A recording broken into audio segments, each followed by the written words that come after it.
నమస్తే welcome to Disha TV Karimnagar జిల్లా మానకొండూరు మండలం వేగరపల్లి గ్రామంలో ఆసక్తికరమైన ఘటన చోటు చేసుకుంది.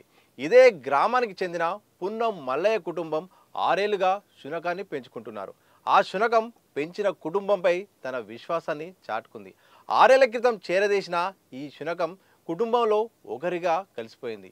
అయితే ఇటీవల అది కొందరిపై దాడి చేయడంతో గ్రామస్తుల సూచన మేరకు మల్లయ్య జూన్ 7న దాని 70 కిలోమీటర్ల దూరంలోని అటవీ ప్రాంతాల్లో విడిచిపెట్టారు. మళ్ళీ తిరిగి వచ్చే అవకాశం లేకుండా కారులో కిటికీలు మూసి రోడ్డు కనిపించకుండా తీసుకెళ్లారు. ఇక మళ్ళీ రాదులే అని జాగ్రత్త పడ్డారు. కానీ కేవలం 5 రోజుల తర్వాత జూన్ 12న అది తిరిగి యజమాని ఇంటికి చేరుకుంది. ఈ ఘటన అందరినీ ఆశ్చర్యపరిచింది. శునకాలకు మనుషుల కంటే ఎక్కువ జ్ఞాపకశక్తి ఉంటుందని కొందరు చెప్తుంటే మరికొందరు యజమానిపై ఉన్న ప్రేమ విశ్వాసమే దాన్ని తిరిగి ఇంటికి చేర్చిందని అంటున్నారు. ఏది ఏమైనా 70 కిలోమీటర్ల దూరం ప్రయాణించి తిరిగి వచ్చిన ఈ శునకం స్థానికులను ఎంతగానో ఆకట్టుకుంది. శునకాన్ని వదిలిపెట్టాల్సి వచ్చినందుకు బాధపడిన మల్లయ్య కుటుంబం అది తిరిగి రావడంతో సంతోషం వ్యక్తం చేస్తుంది.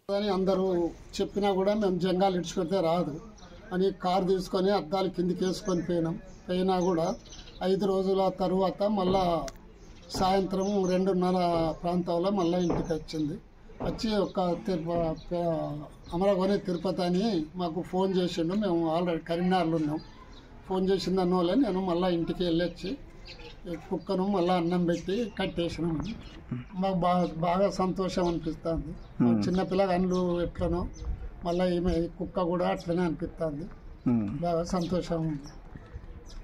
ఈ ఘటన మనుషులు జంతువుల మధ్య ఉండే బంధానికి శునకాల అపారమైన విశ్వాసానికి నిదర్శనంగా నిలుస్తోంది.